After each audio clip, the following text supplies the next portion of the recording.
Wonderful. Okay, so hello everyone. Welcome to another episode of Chatter. Today I am here with David Miller, who is a researcher and writer, founder of Spinwatch, was fired by the University of Bristol, and is currently the producer of Palestine Declassified at Press TV. David, welcome to the show. So why don't you start by maybe telling people why you got fired from the University of Bristol? So I'm a researcher who has done research on propaganda, lobbying, power in politics for a few decades now. And in 2018, I got a job at the University of Bristol as professor of political sociology. And in 2019, I was doing a lecture as part of the course I was given to teach when I arrived there, called Harms of the Powerful, on Islamophobia. And one of the things that I have to say about Islamophobia is that part of the reason why we have Islamophobia is not just the war on terror and the counter-terrorism apparatus, which is the main reason why we have Islamophobia, but there are also social movements who help to promote Islamophobia and take it further. And one of those social movements is the Zionist movement. So the Zionist movement is an actually existing set of organizations formed around the government of Israel, but also involving the World Zionist Organization and others, which is intent on suggesting that Muslims are in some way backward and engaged in terrorism and all alike and that's the kind of line which the Israeli government and its allied intellectuals have been pushing for some couple of decades now. In fact, well, more than a couple of decades, back to the mid-80s, actually, when they started saying that Islamists were the problem, or Islamic terrorism was the problem. So I pointed out that parts of the Zionist movement are engaged in directly funding Islamophobic groups, which is a strange thing we do in sociology now and again. We refer to matters of fact. This is a matter of fact, which, of course, I've been able to demonstrate by pointing to references and sources. And as a result of saying that in the lecture, some students anonymously approached an Israel lobby group called the Community Security Trust, which claims to be about fighting anti-Semitism in the UK, but which, of course, as we've come to learn, it doesn't want to distinguish between criticism of Israel on the one hand and anti-Semitism or racism against the Jews on the other hand. And so they took a complaint to the university. This led to further complaints from the head of the Bristol University Jewish Society and the president of the Union of Jewish Students nationally in the UK, both of which are, of course, formerly Zionist organizations. They're signed up to organizations which are part of the Zionist movement and affiliated to the World Zionist Organization. And that campaign against me lasted for 2 years. There was an internal examination of whether I had done anything in the least bit anti-Semitic by an external QC. And the QC concluded that there wasn't a single sentence or clause or comma or full stop I'd ever said which was anti-Semitic. And so I was cleared. And 6 weeks after I was cleared, I went on a meeting, a Labour Against the Witch Hunt meeting about the Labour Party and the alleged anti-Semitism in the Labour Party. And I referred to the fact that there'd been a complaint about me. I said, and I can quote this because these are the words etched in my memory. I said that I had been complained about by the head of the Bristol GSOC and by the president of the Union of Jewish Students. And that was enough to set all hell loose. And that I was targeting students at my own university, and this was a disgrace, and I must be sacked. Now, of course, all I was doing was factually referring to the fact that I had been complained about by these particular people who were office bearers in their organizations. And that led to a second examination by a QC, which also concluded, big surprise, that I wasn't in any way anti-Semitic. But nevertheless, the university decided that it wasn't the words that I had used that I had been attacked and complained about, but it was the way I had used the words, which was a violation of staff rules to be decent in your conduct with students, etc. Now, of course, I would point out that when I made these comments at the Labour Against the Witch Hunt Zoom meeting, I wasn't at work. I wasn't in my capacity as a professor of sociology. I was there as a researcher and activist, but nevertheless, they decided that I shouldn't be allowed to say those kind of things outside of work because they in some way threatened Jewish students on campus who are members of the Bristol JSOC or of the Union of Jewish Students, said that they were scared as a result of my comments being that I had been, and as a result of that, they determined I should be sacked. I mean, I tell the story like this, people will say, well, that can't be true. But that's what happened. Yeah, I was effectively sacked for using the word attacked in the wrong way. They never said what was the wrong way or how I could have used it, but that's what they said. And as a result, I was sacked, and I went through an appeal process, and they rejected that. And I'm now in the process of taking the University of Bristol to industrial tribunal for wrongful dismissal, and that's where we are with that. That will happen probably sometime next spring to summer. It takes a long time. So that's September, August 2021. I was sacked. So we're over a year after that now, and we've still got nearly a year to go before the hearing. I'm stunned. I didn't realize the story was this ridiculous. That is completely bonkers, man. Like, I don't know any other way to describe it as crazy. What specifically in the staff rules did they say that you violated? Was there like a specific like clause or phrase that they pointed to? Well, it was more that Jewish students on campus feel unsafe. That the way I expressed the views, I must have known they would be controversial, and I must have known that I would cause distress. And then, of course, after I made those comments and I was attacked across the internet and by trolls and received threats, etc., I wrote an article in the Electronic Intifada some days later, where I referred to the danger that these students who were attacking me, who were members of the Zionist organization, were being used, the danger that they were being used as pawns by the state of Israel, which of course is, I believe, a genuine danger, that students might not know really fully what they're doing. So I was, in a way, I know no one will see it like this from the other side, but in a way I was defending them. I was saying, it might not be the case that these people are fully paid up Zionists and know what they're doing. Some of them are only quite young, and maybe it's the case that they're being used by a hostile foreign power, the state of Israel, to pursue its foreign policy objectives. And of course there is an alignment between the campaigns they were running and the foreign policy objectives of the state of Israel, which are to ensure that the possibility of criticizing the state of Israel's record in relation to Palestine is curtailed and marginalized as much as possible. Yeah, and this isn't the first example either in British politics where anti-Semitism has been like weaponized, and like I feel like it cheapens the actual allegation, and it's really bad because we don't want to see that anywhere. So it's really sad to see that. It does cheapen the allegation. I mean, the thing is, right? I mean, there's things that I will say in debate based on my research, which people quite often will shy away from, and that's one of the reasons I've been targeted.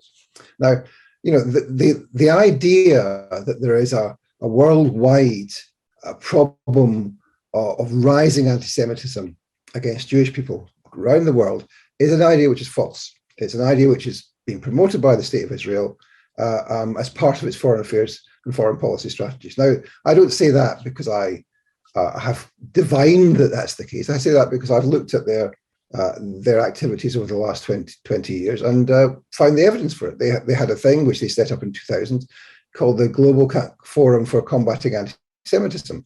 And that's the place where they've worked on the strategy to try and blur together anti-Zionism, that is, a critique of Zionism in Palestine as being a racist ideology, which is engaged in ethnic cleansing and settler colonialism. And they wanted to blur that together with anti-Semitism, which is racism against the Jews. Now, I've been able to say, well, actually, this is a well-worn strategy, and the people who are saying these things about me, and indeed about Jeremy Corbyn or anybody else who's been attacked for anti-Semitism, that's an instantiation of this strategy which the state of Israel has been pursuing. Now, but I've also been willing to say that actually, one of the lecture I was giving when I was complained about was about Islamophobia. Now, I've written a lot about Islamophobia, and I'd like to think I know a bit about it. And there's books and articles, and they provide evidence of the arguments we're making. And so one of the things we've been saying about Islamophobia is that actually the main form of racism in this country, and indeed in the US and in France and also Germany and other Western states, since 9/11 has been Islamophobia. It's very evident from all the data which is given out by the police, by the intelligence agencies, by civil liberties organizations and human rights organizations, is that Muslims are targeted day and daily on the streets, at ports, when they leave the country, when they come back into the country.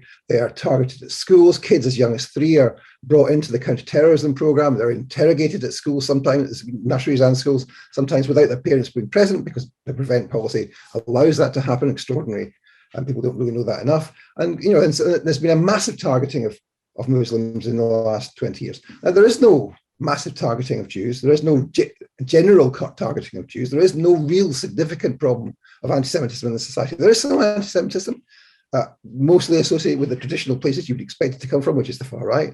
But there is no left anti-Semitism. There is no Muslim anti-Semitism. These are ideas dreamt up by the State of Israel over the last 20 years as part of its campaign to try and marginalize critics of its appalling and racist policies. As we speak, the State of Israel is engaged in policies which are resulting in further colonization of Palestinian land, further ethnic cleansing of Palestinians.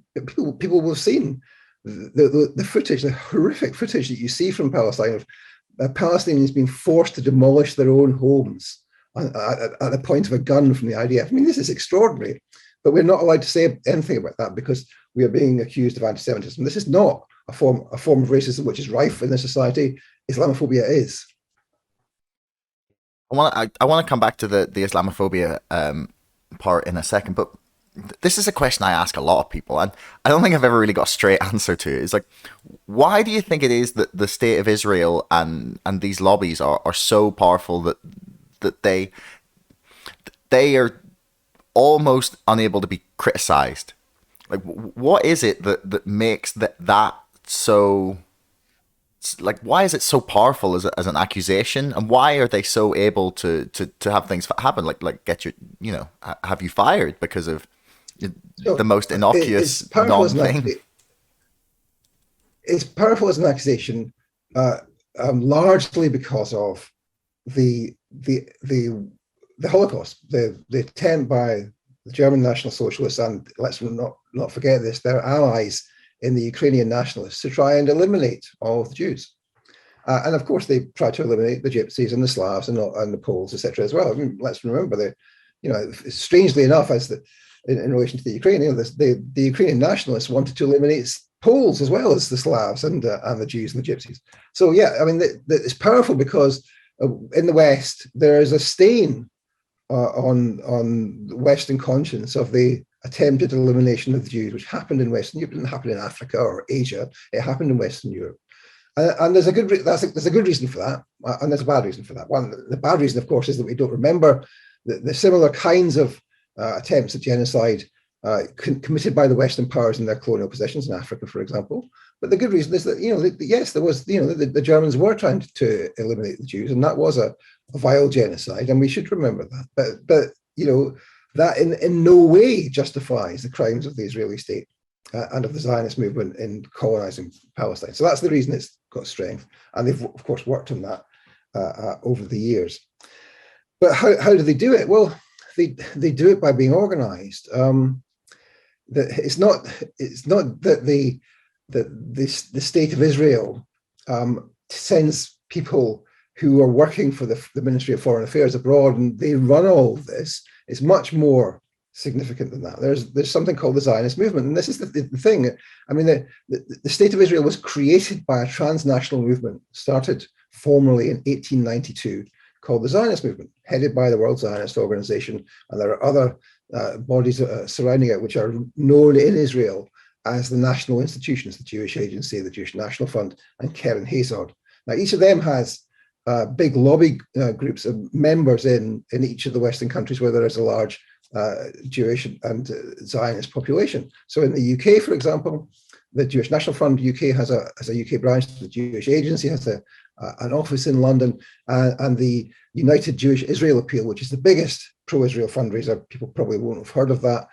Is the UK branch of Ken and Hayes, or the Foundation Fund, which raised money to create the State of Israel. Now, that's unusual. There isn't a transnational movement which led to the creation of the Chinese state or of the Russian state, or even of the American state. That those happen in quite different ways. And people say, well, what about the Palestinian lobby? Well, there is a Palestinian lobby. There are people in the movement in relation to Fatah and Hamas and Palestinian Islamic Jihad, and who exist around the world, and they are transnational. But the scale and scope of their activities is so much smaller, and that's partly because of the way in which the Jews in Western Europe have been part of the social structure in this country. If you look at the data from the Equalities and Human Rights Commission, for example, which it shows that in terms of social structure, that Muslims are right at the bottom of the social structure and Jews are right at the top. And that's in terms of income, of education, and various other social indicators. So part of the reason for that is that the Jews in this country, many of whom are Zionists, not all, because there are many anti-Zionist Jews who are comrades in the struggle for Palestinian rights. But the ones at the top of the hierarchy, mostly Zionists, are the ones who are able to fund these activities and to make sure that they coordinate with each other in a sort of quite a disciplined fashion. And they coordinate, of course, with the government of Israel. And that's how it works. Other lobbies, if they did the same thing, could be as successful. So they're well organized with their messaging, basically. Then, well organized with their messaging and their ability to act in the society. So I mean, people don't understand that the Zionist movement in, for example, the UK, that there are hundreds of Zionist organizations here. I mean, hundreds. So there are organizations ranging from organizations which are youth groups and children's groups, so that they work in schools. There are actually schools in the UK which openly refer to themselves as being Zionist schools. Now, they're Jewish schools, but they also say that they're Zionist. Now, that is kind of quite unusual. There are Muslim schools in this country, but I'm not aware of any Muslim school which would refer to itself as being Salafist or Wahhabi or in favor of the Saudi regime or of any of the other oligarchies and dictatorships in the Middle East. There are, as far as I'm aware, there are no such schools. But nevertheless, there are in the UK schools which openly advertise themselves as being Zionist. I mean, that's extraordinary. I came across an example the other day, a primary school in England, which has house names for the kids. They have 4 houses, like almost every other primary school. And amongst the names of the houses were Herzl, Theodor Herzl, the writer of the Jewish State, the founder of the Zionist movement, David Ben-Gurion, who led the ethnic cleansing of Palestine, which created the State of Israel, and Weizmann, one the first president. I mean, these are people who, in any other circumstance, would be excoriated as being racists who should have no place in the life of a primary school. I've been thinking about, what kind of people should there be that Jews could look up to, and of course you can think of many Jews who've made progressive contributions to life, to science, to politics, whose names could be there. But these people, no, I mean, these people are racists. That's stunning that they had the house name. I was just trying to think of like anywhere else that would possibly get away with that kind of like glorification of murder, mass murder. Yeah. It's amazing. But there we are. I mean, it's so kind of embedded in the society that we haven't really properly understood and noticed it before. I think even in the academic writing on the Israel lobby, I mean, the most famous book on the Israel lobby is a book by John Mearsheimer and Stephen Walt called The Israel Lobby, which was published, 10 years ago now, and it sort of broke the taboo on discussing the Israel lobby. But even it only really looked at the open, obvious Israel lobby groups in the US, mostly, of course, that is AIPAC, the American Israel Public Affairs Committee. Now, that, of course, is an important Israel lobby group, but Mearsheimer and Walt's book, for all its strengths, doesn't even talk about the Jewish National Fund or the Jewish Agency, these national institutions, as they're called in Israel, which have very powerful fundraising organizations in the US and indeed in the UK. And these are fundamental to the Zionist movement. The creation of a whole series of youth groups, the UJIA I mentioned before, it funds a whole range of Zionist youth groups. Some of them are left-wing and some of them are right-wing. Some of them are religious Zionists. But there are tons of them in the UK, and people have no conception of that at all. Yeah, and well, I guess the only thing that the only way you could compare the lobbying, or not even the lobbying, but the attitude to, say, an Islamic country, say like Saudi Arabia and Israel, is that they both get away with murdering journalists. Yeah, you could say, yeah. If you look at it, So I was just going to say that, yeah, Israel and Saudi Arabia, regardless of race, get away with murdering journalists. So and I know Spinwatch actually has done some work on the influence of the UAE lobby in British politics, which is really interesting. But then they're still not as effective as, yeah, you've mentioned Islamophobia is far higher in the UK than it is than anti-Semitism.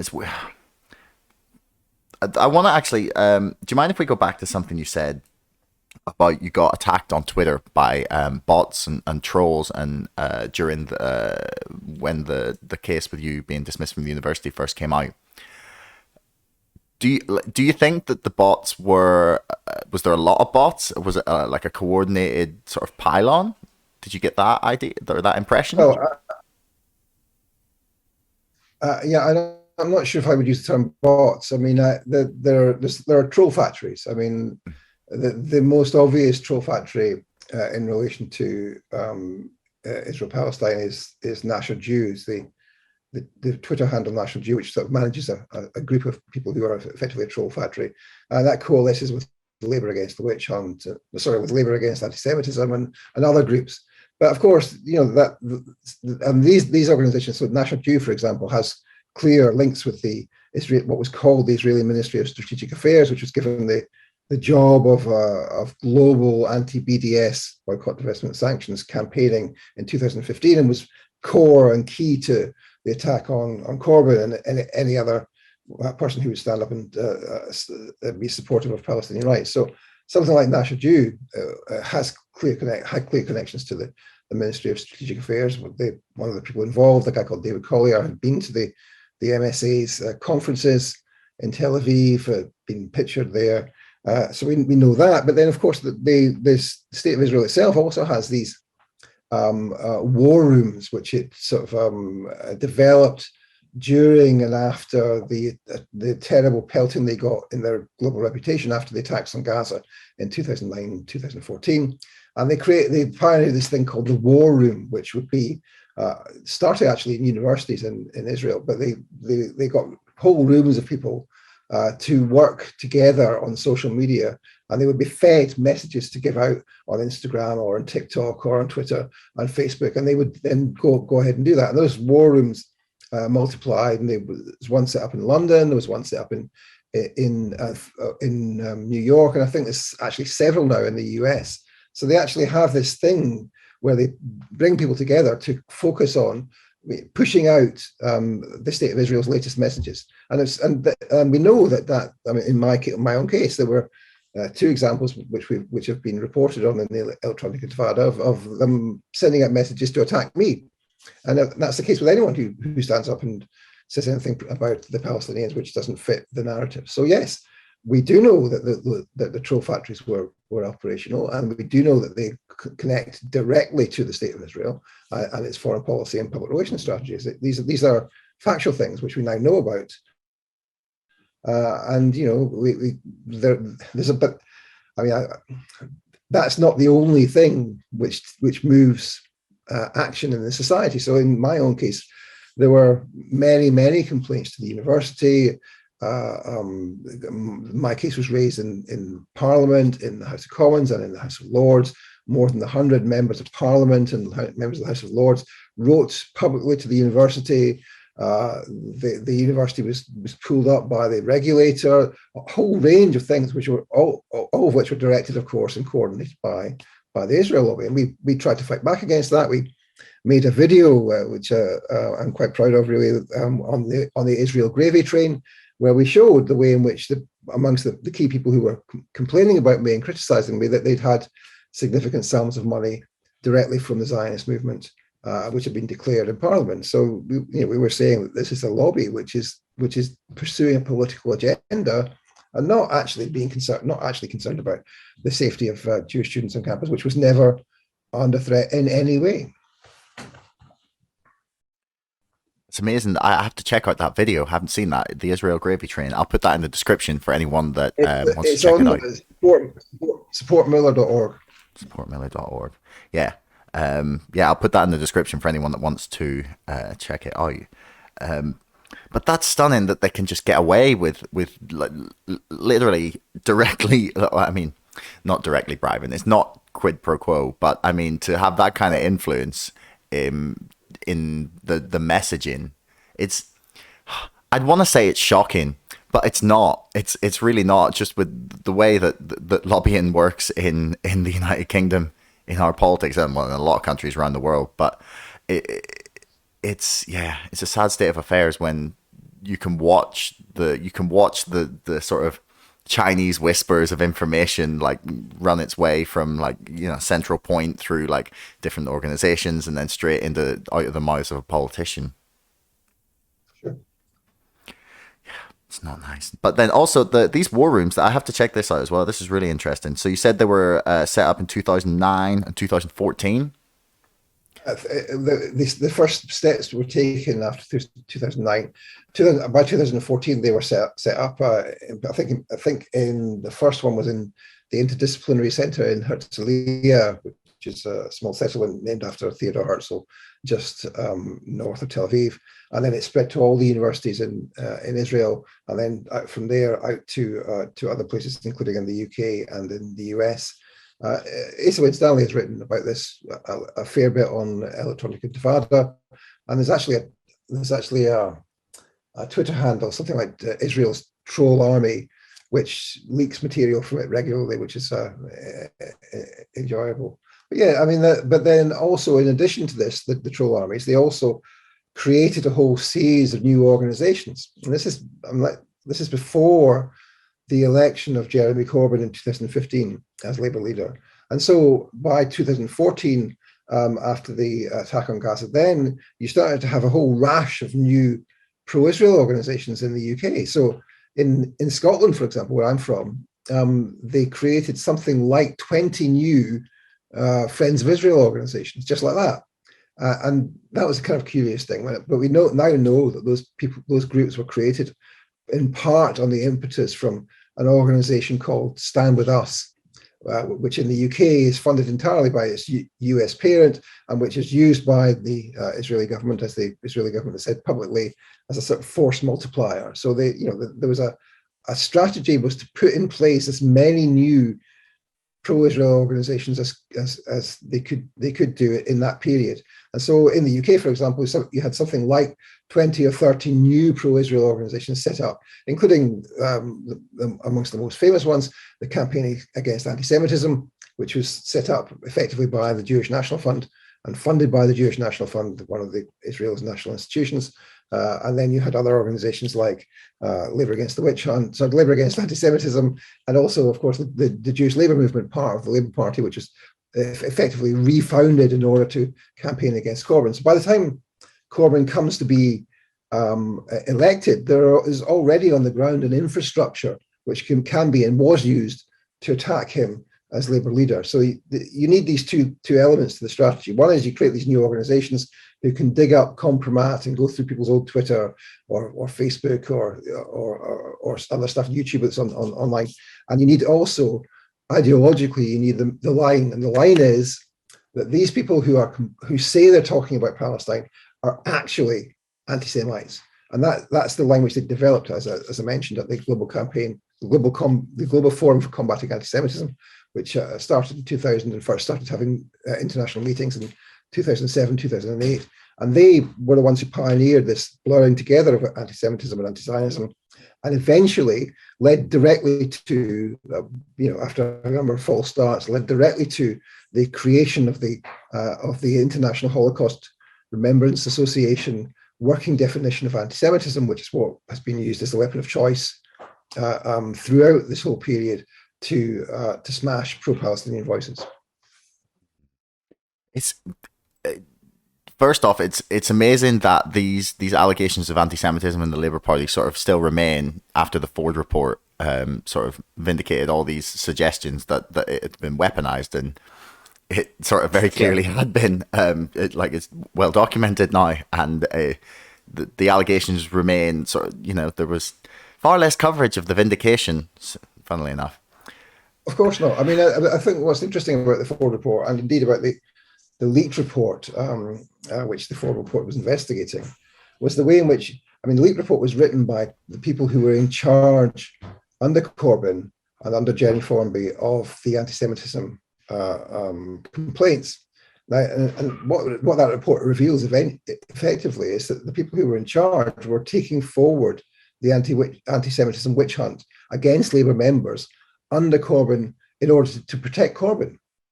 It was crazy. So amongst the people who were involved, the person who wrote the leaked report was a guy called Harry Habel, and there's another guy in there called Patrick Smith. And Smith had been a former member of the Alliance for Workers' Liberty, sort of Trotskyist organization, which is pro-Zionist.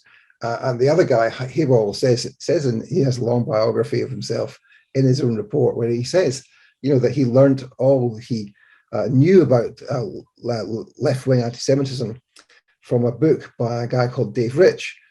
Dave Rich is an advisor, works for the Community Security Trust, which was the organization which took the first complaint against me back in 2019. An organization which effectively runs point for the Israeli government, and which is a Zionist organization. So that effectively what's happening was that the pro-Corbyn unit inside the leader's office was taking forward the witch hunt, and they had effectively been. I don't know how you would put it. They've been effectively colonized by the set of ideas which this Zionist movement was trying to impose, and that was that there was a real problem with anti-Semitism in the Labour Party, when, as everyone can now see, there wasn't. Yeah, it's a crazy circle of events. It's like they started to believe that the hype almost themselves. Yeah. And so eventually there was nobody left to defend Jeremy. Everyone was taken out. Everybody. It wasn't just that they got rid of Chris Williamson or Mark Wadsworth or Jackie Walker. It was like that there was nobody left inside the leader's office to defend him, and he was the last person left. And then and now, there he is now, suspended, not an MP, not a Labour MP anymore. Do you think that's going to last? Is that just going to? Is he never going to be given the whip back? Would he run as an independent in the next election? No, he won't run as an independent. That's the that's the problem in the end. The problem was that the Labour left in Parliament, Jeremy, McDonnell, and the rest of them, except for those who were principled, and that's who is that? Chris Williamson, more or less. Their belief was that we have to do what we can to get in a Labour government with a Corbyn-like programme, but what we cannot do is repeat the experience of 1983, where the party split, the creation of the SDP, and we cannot split the party. And actually, you were never going to get anywhere near power with a party which is made up of a rump of right-wingers, of centrists, of playwrights, people who didn't think there was anything wrong with killing 1 million Iraqis. That was never going to happen. And actually, if they'd left, they would have got no votes. They would have gone nowhere. And we saw that with their various different splits that they did, where they hurriedly came back to the party once the Starmer had taken control. So there was no possibility of that being a problem really. But the Labour left believed that they couldn't split the party, and that's why they threw so many comrades under the bus. And that's their record. Do you think they could split the party? Do you think they could do it now? No, not now. They could have done then. They had the party. They had the control. They could have deselected all these people, and they could have put new MPs in. They were in charge. He'd been elected twice But he's not that sort of politician. That's as people say, he's too nice, and I'm sure that's true. But in the end, if you're going to win in politics, you've got to be able to take effective action. So one of the things I wanted to actually bring up was you talked about this sort of network of troll groups or like coordinated messaging teams across like Israeli universities, how it was created post Gaza, and it sounds like a forerunner of the Russian IRA. That's the Internet Research Agency, not the Irish Republican Army, for people from Northern Ireland who are listening. The group that were pumping out a bunch of both pro-Republican and pro-Democrat messaging through 2015, 2016, and sort of just stirring the pot a lot online. And it kind of sounds like a forerunner to that, maybe like a slightly more like targeted in their exact messaging rather than just trying to create chaos. And having done like a lot of research in this area and like spent quite a lot of time exploring it because of my first book that I wrote, Brexit, the Establishment Civil War, where I talk a lot about this kind of like political campaigning and messaging. I've never ever seen in a single book that I've ever read, and I've read a lot of them on this topic specifically about like internet messaging, like warfare, like fifth generational warfare. Never seen this mentioned, not once. It's stunning to me that I've never heard this brought up. Yeah. Is it just no one wants to criticize them? Do you think that's it? Well, I mean, there's not that there's material available. If you look at the Israeli press, Haaretz or the Jerusalem Post and elsewhere, there's these people are there, and the guy in charge of digital diplomacy, there was a digital diplomacy unit inside the Ministry of Foreign Affairs. It was actually, for a time, it was actually based in London in the embassy here. The guy who ran it had previously been active in Paris, doing similar sort of stuff against the left there. So yeah, I mean, these things are available on the internet if you want to research them. We've researched them. We've written a book about it, which is not quite finished, but which will be out soon, where we trace this. These things are eminently traceable in the press, and just people don't want to put it together. Really, I mean, there's a reluctance. But on the Russian thing, I mean, it's never clear to me that. I mean, it seems to me that the Israelis were way more advanced than the Russians were, and that really, the whole idea of Russiagate that. I mean, I haven't read your book, but so. I don't. It's not. I don't mean specifically like Russiagate. There was like the troll group where they were just sort of. They weren't like, it wasn't some directed like campaign to, I believe, to elect Donald Trump. It was it was like a group partially funded or allegedly funded through the Russian government just to sort of stir up chaos online. Like they would like organize, they ran a lot of the meme groups, and then they'd organize like get-togethers, and they were organizing like super right-wing and super left-wing like protests on the same day at the same place.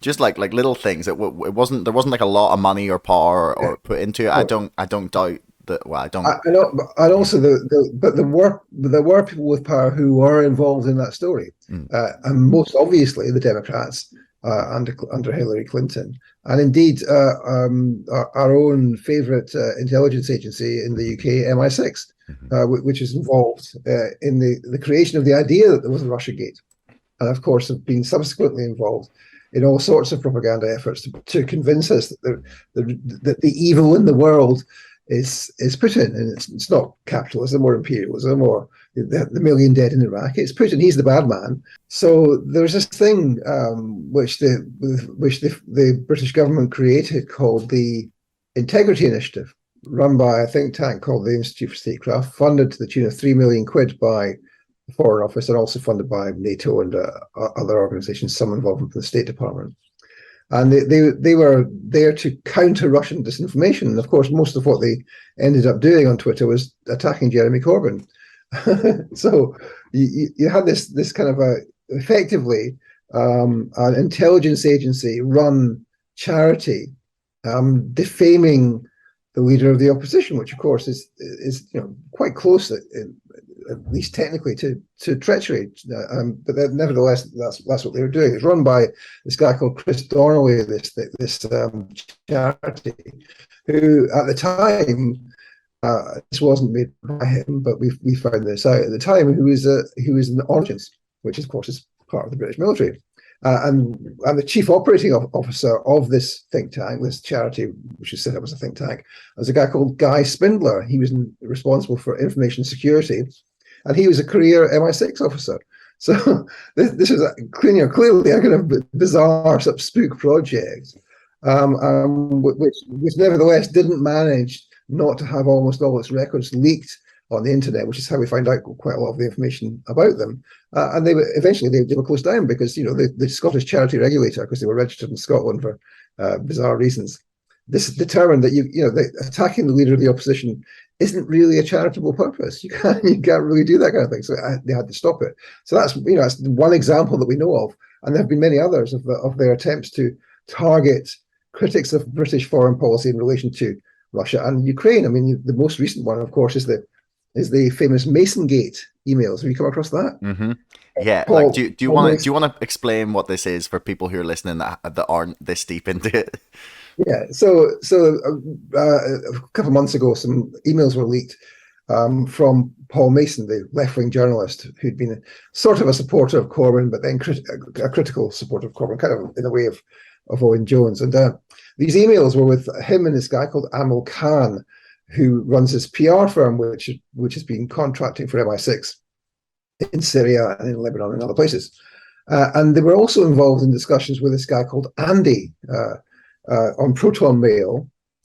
And it turned out that this guy, Andy, was a guy called Andy Price, who's a career MI6 officer, still serving in MI6 in the Foreign Office. And we knew he was MI6 because he'd been involved in running the Integrity Initiative, the previous project. He was in charge of this thing called the Counter Disinformation and Media Development Program in the Foreign Office, which is a MI6 project. Which is, if you look it up, if you Google it, you can get the Foreign Office's documents on this program. They're online, and it says, there's different bits of it, and coordination of the program is by, and it's blanked out. They've redacted the organization which is coordinating this program, and that's because it's MI6. so Mason was making all these plans with Andy Price to do a replacement for the Integrity Initiative, but something that would be more sophisticated, so that we wouldn't find out, we wouldn't work it out. And he was saying, on Ukraine, that the people he wanted to go for an attack really were the far left rogue academics on Ukraine, who'd been doing stuff on Russia and Syria, and now we're doing stuff on Ukraine. And the far left rogue academics, of course, is me and some of my colleagues who've been working on it, for example, on Syria and propaganda, who worked on the Skripal case, the alleged poisoning of the former Soviet spy in Salisbury, and who've been doing work. We've been making public statements about Ukraine. So this was a left-wing journalist plotting directly with an MI6 officer how to attack what he referred to as rogue left academics, and that's people who have no institutional power at all. I mean, it's extraordinary, and that's the level at which our intelligence services are operating. It's truly scandalous.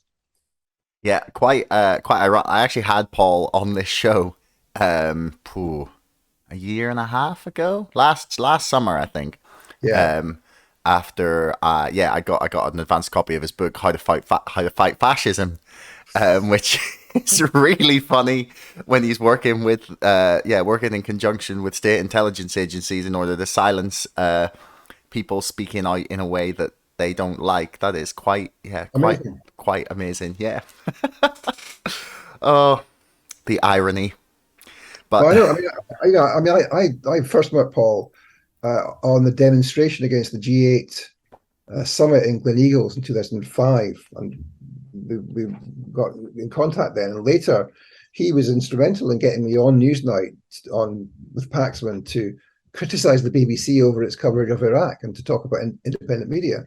And so, I mean, in a way, we were comrades, but now he's plotting with MI6 to deliberately target me personally and others who've been doing similar work on propaganda on Syria, on Ukraine, on Russia, etc. It's extraordinary. What do you think happened? I think what happened is Paul has always been, pro NATO, and his line was. I mean, I didn't realize this at the time, but I remembered that back in 2018, I think I'd written this piece about Russia and misinformation, and I'd quoted something that Paul Mason had written about how, the left should just have radical economic policies and focus on class and shouldn't deal with the foreign policy issues. We should leave the intelligence services alone, and that would be how we would get into power. And of course, that was a moderately influential tributary of ideas into the Corbyn project. But that was already by that stage. I mean, who knows if he was already in touch with Six by then? But he certainly later on, he certainly was in touch with Six, and is effectively an agent of MI6. I use that term advisedly in the sense used by MI6 itself on its own website. You can go and look that up. So I mean, I think this is it's a thing where you see we deal with the class issues, we don't deal with international questions. We leave that to the intelligence services. It's too much for us to handle, and that's the way we'll get into power. And of course, when you come to imperial adventures like the British role in Iraq, and then subsequently the Libyan adventure, and then after that the Syria, the attempt to regime change in Syria, where they got up to all sorts of stuff, which is still not really properly come out into the public domain. And then you're on to Russia and Ukraine, where, I mean, we're now starting to see a little bit more critical coverage of the Ukraine conflict, and the stuff that's been in the press recently about Boris Johnson flying out to meet Zelensky to tell him he wasn't going to be surrendering and wasn't going to get involved in the negotiations with the Russians. And of course, there's been a really quite extraordinary deluge of propaganda over the whole Ukraine thing, which is perhaps, I think, I mean, I've been looking at this kind of thing for decades, but perhaps surpasses what was done in Iraq. And we're in a position where the people who are pulling the strings of our perception of Ukraine are not only the Ukrainian government and the military, but actually the intelligence services of France, of the US, and of the UK too, and trying to pretend that this is a viable fight, that we can give Putin a bloody nose, that Putin is losing, that the sanctions are going to work. I mean, the most extraordinary thing about it really is the fact that the sanctions immediately, within days, were blowing back on the West, and everyone can see that now. That the sanctions have not hurt Russia in the least. I mean, when Putin is told you can no longer be part of the SWIFT payment system, he's like, well, okay, we'll do our own one then. You can't sanction the country which produces the world's most oil and gas and wheat and agricultural fertilizers through Belarus. I mean, you simply can't do that. And you would think that the people who ran the EU and who are responsible effectively for neoliberalism would understand that. You would think they would understand how capitalism operates, but it appears that no, they don't. Yeah, when you say that the strings are being pulled to push a certain narrative, and there's been a lot of propaganda about the Ukraine war, like, first off, it's interesting for you to say it's worse than during the Iraq war, because, well, like, I wasn't old enough to take this in at the time. I would have been 9 when we invaded Iraq. But so that's interesting that you think it's even heavier. But, like, what message for people that maybe just and for myself actually, like, what message is it that you believe is being pushed that isn't accurate, basically?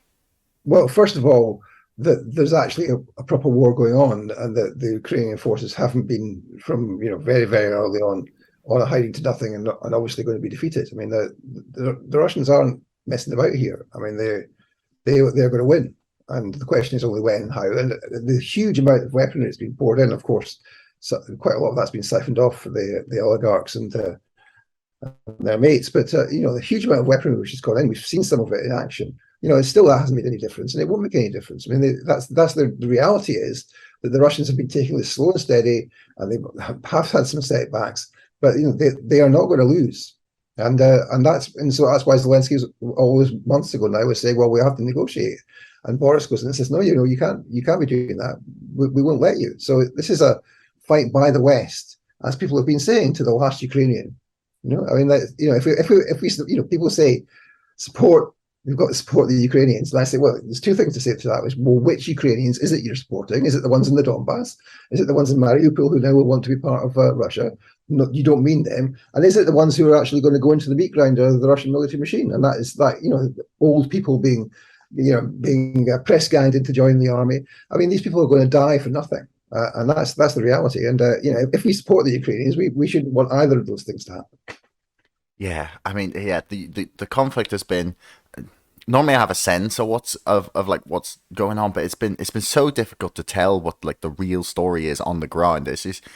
I have zero understanding of who to turn to, of like who I can trust, of like what everyone's motivations are, especially because of like the obscene amount of international politicians who have very shady links to Ukrainian gas and oil companies. It's like a who's who of like the corrupt and powerful. Well, there was another thing, wasn't it? I mean, remember the whole Hunter Biden laptop story, which was said to be Russian propaganda, and now everyone's like, "Oh, well, actually, that was true." Yeah, but the press don't seem to suffer like reputational, like, I don't know, detriment for this. I think the reason it's worse is because a large section of the liberals and the left have got on board with this in a way that they never did in Iraq, and as a result, the alternative information to give an alternative account of what was happening in Iraq was out much more quickly, and you didn't have. I mean, the thing about Saddam Hussein was that nobody in the left and in the anti-war movement supports Saddam Hussein, but they were very clear that this would be a disaster. And of course, it was a disaster. It's an ongoing disaster. But that body of opinion isn't there. They won a key portion of the left and the liberal opinion and that's why you see all these Ukrainian flags flying all over cities up and down this country, and that's why there's so little criticism in the press. It's only just started to come some moderate criticism. I mean, if you look in the business press, even, I mean, the stuff in the business press in the last few days about the ineffectiveness of the sanctions and how all the big banks who predicted these would be fantastically successful sanctions simply got it wrong. But it was plain to see from the beginning that that's what would happen. Russia is not Iraq. You can't. I mean, they had sanctions on Iraq for years in the run up to the invasion of Iraq. Russia is not Cuba. I mean, you simply can't sanction a country of that size, which is self-sufficient in all its markets. It doesn't depend on foreign imports in the way that Western countries do. It's what mistake to make. Yeah, and they're right beside China anyway, and they don't. Yeah, they're not shy with trading with them if they really need something. So they are trading with them, and that's where the oil's now going, isn't it? The oil's going to China, and the Chinese are background. The small markup here. I hope you won't mind, and that's why the working class in this country will be hit by massive fuel hikes because of the ridiculous policy of the EU and the British and the Americans in relation to Ukraine. We'll be shivering in our homes this winter because the elites that run our country had a mad policy in Ukraine. It's nothing to do with Putin's alleged evil. It's to do with the madness of the people who run our countries. Yeah, it's frustrating as well because so for oil, I know we do rely on Russian oil, but gas at least is only like 5% coming from Russia, and yet they still seem to hike the prices up. Yeah, well, I mean, the rule is now, we have to pay rubles or we're finished. That's it. Or interestingly, actually, this is something I want to mention when you were talking about Russia's economy. They are reportedly, according to their own Ministry of Finance, going to push for legislation to use cryptocurrencies for international trade. So they're just going to go straight past SWIFT and try a brand new thing, which is absolutely crazy. But I mean. Yeah, I mean, it was predicted. Like people were predicting this, like as a joke. I mean, at the big level, I mean, this is the end of the U.S. empire. I mean, this is the beginning of multipolarity, and of course, as the U.S. empire goes down, they will no doubt cause some horror and some mayhem. But really, this is the end. They are finished, and they haven't. I don't think people realize that yet. That this is just the end of American power, and that will mean the end of Britain as a loyal lapdog to the US. Unless we're going to realign ourselves with Iran, China, Venezuela, Cuba, and Russia, which I'm not seeing as a likelihood, then the prestige that Britain still has will be gone, and people haven't realised that yet. And that's the end for the possibility of us having some kind of punching above our weight foreign policy and international status. Yeah, I'm really curious as to how long the dollar remains as Yeah. the world's reserve currency. That said, I don't know if the Chinese yuan will replace it because their economy is about to go off a cliff, reportedly. So we'll see. America has just like, I don't know. It's almost got this like too big to fail feeling about the dollar, and obviously that's not like not really the case, but I know just for some reason it's like, I don't know, institutional clout or something that just like, because the buildings feel eternal and you can stare. Do you know what I mean? It has that sort of sense, and until something like really, really crazy happens, which we may be seeing anyway at the minute. I would say two things to that. One is that the pound used to have that feeling about it, and it doesn't anymore. The second thing is, I just have a bit, when you were saying that, I just had this vision of that famous footage from 1975 of the last helicopter leaving the American embassy in South Vietnam. And that's it. We're on a different trajectory now, and the fact that the Iranians and the Venezuelans and the Chinese and the Indians and the Brazilians in the BRICS lot are going to work together. That means that America cannot impose its power anymore. It's always depended on being able to impose its power. Yeah, it's gonna be an interesting couple of years. I mean, it's going to be tragic, I think, in the winter, unless they actually do something about this fuel payment. But I mean, I'm skeptical that it's going to be. They will have to do something about it. But I mean, the key thing is that we have to focus on what is the reason that people in this country are suffering because of fuel payments. Is it because of some kind of weird thing that happened with the oil price, or is it because of the deliberate decisions taken by our leaders? And that, of course, the latter is the case. Yeah, I couldn't believe when I found out that Boris Johnson had literally flown there to say don't surrender. It seems like it's not even don't surrender, but don't negotiate peace, because I thought that's what we all wanted. I know. Maybe not.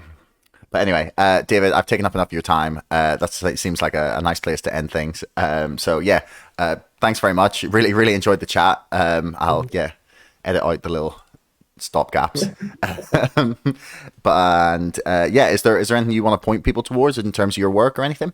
Well, I would just say that now I'm an ex-academic. I've been sacked by the University of Bristol, and now I'm writing. I've been doing writing for the Electronic Intifada. I have a weekly column for Al Mayadeen in Beirut in the English language service, and I produce this program called Palestine Declassified on Press TV, which is the reason why I have Iran state-affiliated media on my personal Twitter account. It's crazy. And of course, the reason that happened and that Twitter did that was not because anyone who actually does any reporting for Press TV is automatically labelled. It's because the Community Security Trust, the organisation I was talking about before, which took the first complaint about me, could directly complain to Twitter, and it's part of this panel for these things. So that they've got so weirdly, the Zionists have got to be labelled as being Iran state affiliated media. Now, I wanted to say just a few things about that. One is that we do the show every week. It's banned in the UK, but you can see it on Twitter and on social media, on the Press TV's website itself. It's a half-hour programme.